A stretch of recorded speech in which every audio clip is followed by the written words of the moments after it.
Buen día, traders. Habla Nino Di Russo. Hoy es lunes 9 de octubre del 2023. Son las 5:09 AM en Chandler, Phoenix, Arizona. Las 9:09 en Buenos Aires. Falta 1 hora 21 minutos para la apertura de los mercados. Vamos a empezar el briefing de hoy analizando el cierre de los mercados el pasado viernes, en donde la volatilidad bajó el 5,62%, logró instalarse ligeramente debajo de la SMA de 200, pero de todas maneras en un valor claramente estratosférico de 17,45. Fíjense que el ADX de control, probablemente el del ascenso, está perdiendo su comando y de alguna manera estaría en baja. De todas maneras, todo esto ocurrió en un contexto en donde apareció el ataque terrorista a Israel, encendiendo una ola de incertidumbre global por el riesgo de un conflicto que pueda expandirse. El put call ratio tocó 0,96,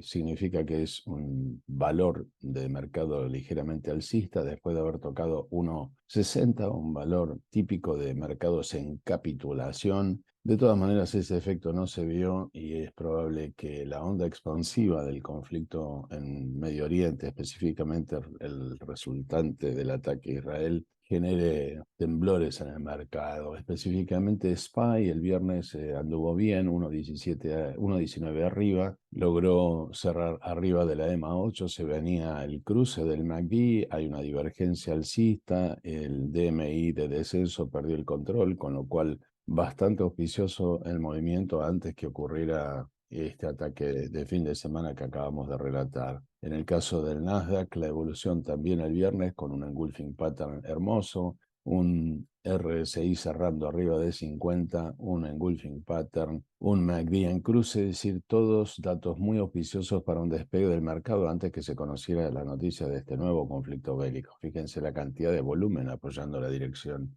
del mercado. En lo que se refiere al Dow Jones, en mismas condiciones, fíjense que subió el 0,88%, cerró ligeramente arriba de la EMA 8, con una mecha muy extendida testeando la SMA de 200 sin poderla trascender. Hay un importante squeeze, el DMI de descenso está perdiendo el control, así que todos datos muy auspiciosos para un despegue del mercado antes que se conociera el conflicto de este fin de semana. En el caso de Russell 2000, 0,96% alcista, testeó la EMA 8 por debajo, con mecha muy elevada, es un engulfing pattern, hay mucho por transitar todavía acá y un squeeze importante, fíjense que la DX está en 37, en condiciones de iniciar un relief rally. En lo que se refiere a los commodities más importantes, tenemos el petróleo 0,23% arriba, con una EMA 8 con rumbo sur, prácticamente a punto de cortar la SMA de 50, al tiempo que los mercados de futuros esta mañana están al alza 4,20%, operando en $86,24 el barril, frente a los 93 que fueron la semana anterior. En lo que se refiere al gas natural, el otro commodity relevante, subió un 4,45%, arriba de la EMA 8 SMA de 50 y testeando por debajo la SMA de 200. A lo que se refiere al rendimiento de los bonos del Tesoro a 10 años, la suba fue del 1,42%, instalándose en 47,84, y básicamente este Shooting Star tocó un máximo de 48,87 y volvemos a decir, es el máximo desde el año 2007. Esto no es bueno para los mercados porque en general le pone mucha presión lo que es el crédito y en definitiva genera las condiciones para un nuevo cisne negro de lo que es un evento de crédito a nivel global. En lo que se refiere a la evolución del tipo de cambio del dólar, específicamente 0,20 abajo con un engulfing pattern,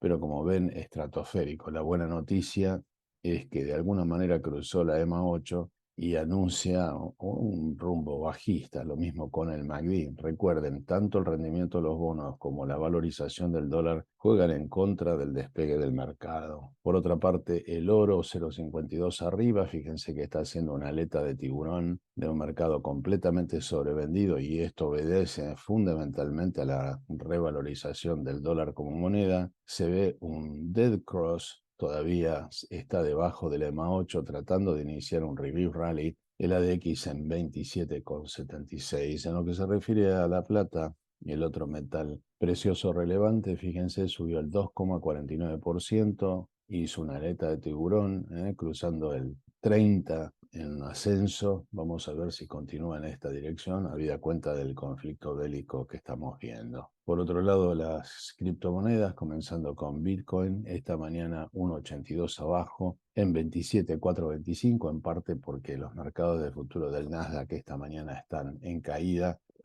112 puntos aproximadamente.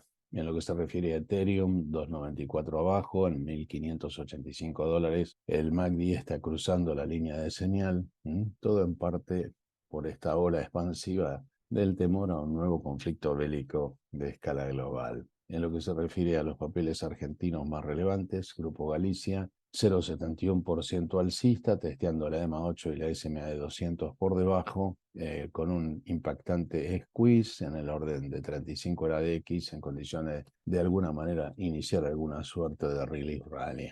En lo que se refiere a YPF, fíjense en caída, no puede capitalizar la suba del petróleo global, 0,78 abajo, está completamente sobrevendida.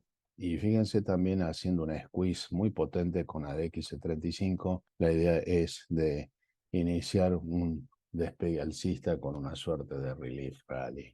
En lo que se refiere a los papeles que miramos habitualmente para explicar la mitad del comportamiento del Nasdaq, tenemos a Amazon 1,59 arriba, cerró ligeramente arriba de la EMA 8, hay un potente squeeze y fíjense el MACD está empezando a dar la vuelta, hubo un engulfing pattern potente que es un símbolo de rebote alcista. Veremos si este es el caso o no. En lo que se refiere a Meta, ex Facebook, 3,49% alcista, con un tremendo engulfing pattern arriba de la EMA 8 de la SMA de 50, con un RSI alcista, un hermoso relief rally para este papel. En lo que se refiere a Microsoft, el otro gigante del Nasdaq, también una vela potente, 2,47 alcista, con mucho volumen, con un MACD en cruce alcista también, así que, bueno, arriba de la SMA de 50, que ya de por sí estaba curva, al día viernes tenía una buena pinta. En lo que se refiere a Google, el otro gigante del Nasdaq, la evolución del viernes fue del 1,86% alcista, con un MACD en cruce también. Fíjense que con muchísimo volumen, una RSI alcista, en todos los casos confirmando la dirección y la tendencia. En el caso de Netflix, la movida fue del 2,39% alcista, cerrando arriba de la EMA 8 y arriba de la SMA de 200. Se viene el cruce del MACD también para este papel. Lo que se refiere a Apple, el otro gigante del Nasdaq, la evolución 1,48 alcista, cerró arriba de la EMA 8, debajo de la SMA de 50, que oficia de resistencia. Fíjense lo curvada que está el RSI arriba de 50, el MACD con una buena pendiente. Hay una divergencia alcista muy potente. Veremos si puede capitalizar esta fortaleza técnica en el día de hoy. En lo que se refiere a Tesla, el gigante de los autos eléctricos, 0,18 arriba, arriba de la EMA 8, arriba de la SMA de 50, con un MACD francamente en ascenso en una jornada de volumen razonablemente medio. En lo que se refiere a Lucid, los autos eléctricos de lujo, 0,58% abajo, y fíjense que está haciendo el patrón de una H, cerrando debajo de la EMA 8. Este es un patrón bajista, así que veremos si continúa el descenso, se estabiliza o qué dirección finalmente toma. NIO, autos eléctricos de capital chino, 0,69 arriba, cerrando debajo de la EMA 8, con un MACD claramente alcista. En lo que se refiere a los ETFs que miramos habitualmente, un engulfing pattern hermoso para SOXL, 5,82% alcista, cerrando en 19,47, arriba de la SMA de 200, debajo de la SMA de 50, que está muy curvada. El dato relevante es enorme volumen, con un squeeze que está en pleno desarrollo de un relief rally. Vamos a ver cómo le impacta el conflicto que acaba de desatarse. En lo que se refiere a las biotecnológicas, LABU 0,28 arriba, cerrando justito en la EMA 8, debajo de la SMA de 50, que hace rato que viene debajo de la de 200, con un potente squeeze. En lo que se refiere al ETF de innovación de Cathie Woods, altamente demandante de dinero para poder financiar el crecimiento de los papeles que lo integran, 1,74 arriba, cerrando arriba de la EMA 8, debajo de la SMA de 200 también con un fuerte squeeze. Vamos a ver cómo se capitaliza. En el caso de Macy's, los famosos department stores, sin cambios. El pasado viernes, en un ciclo expansivo del squeeze, cerró debajo de la EMA 8 con bastante debilidad. Los mercados de futuros esta mañana, fíjense, la volatilidad 18,87, 5,13% arriba. Esto no trae nada bueno y va a presionar fuertemente a los mercados. Fíjense, un DPO MOVO, sin embargo, en ciclo de caída. Todo esto fogoneado por el conflicto bélico que acaba de comenzar. El Nasdaq esta mañana 111 puntos abajo. Fíjense que está operando debajo del Trendinator. Y aparentemente, en lugar de continuar su ciclo alcista, el RSI Stochastic probablemente haga alguna corrección.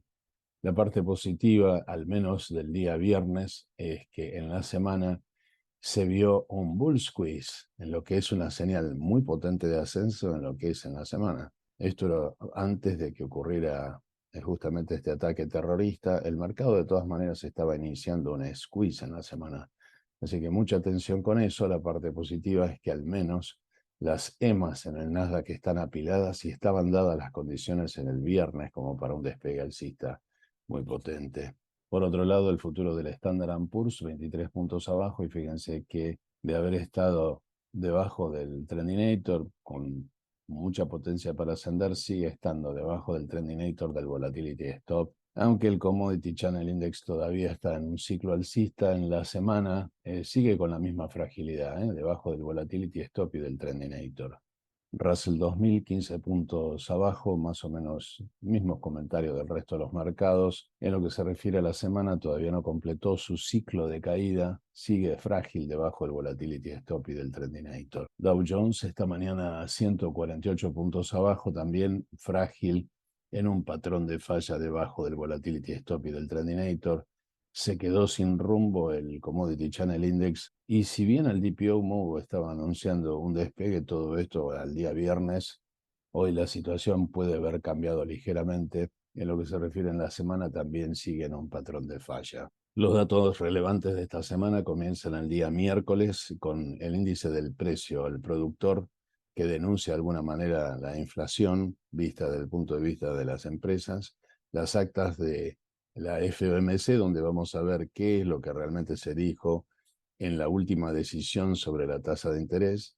El día jueves tendremos el índice de precio al consumidor para también denunciar el dato de inflación, el subsidio al desempleo, los inventarios de petróleo y, por cierto, también el jueves se publica el IPC argentino, así que veremos cómo le va. El día viernes es un día absolutamente liviano, prácticamente no hay ninguna información relevante salvo el índice de sentimiento del consumidor. En cuanto a las empresas que presentan sus dividendos esta semana, hay algunas notables, pero no tienen capacidad de ilusionar demasiado al mercado. Entre ellas tenemos a PepsiCo, tenemos de las líneas aéreas a Delta, tenemos a Domino's Pizza, tenemos también a Walgreens, tenemos Fastenal, Infosys, de las más relevantes. El día viernes dedicado a bancos como Citi, como Wells Fargo, como BlackRock también, y United Health. Me había olvidado de hablar de JP Morgan, Progressive y PNC. O sea, es un dato a publicarse muy relevante el día viernes.